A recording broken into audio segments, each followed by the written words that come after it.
मैं ये उम्मीद रखता हूं कि आज आप हमारी ईद मिलन पूरी तरह पूरे जोश से आप बनाएंगे भी और एंजॉय करेंगे।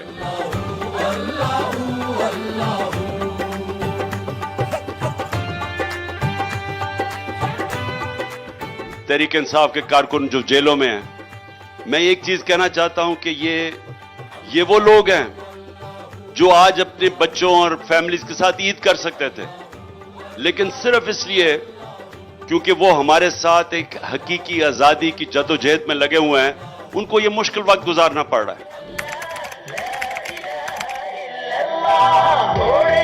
सब जंजीरें बदलेंगे हम तकदीरें, कर लो जो भी तदबीरें, डट के खड़े हैं जीतेंगे।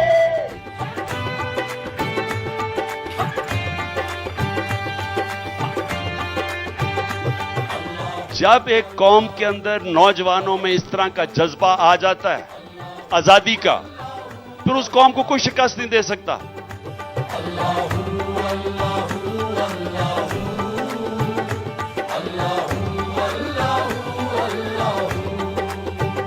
ये ज़मीं जब न थी, ये जहां जब न था, ये ज़मीं जब न थी, ये जहां जब न था, ये ज़मीं जब न। मैं आपको हकीकी आजादी की बात करता हूं। हकीकी आजादी आती कैसे है?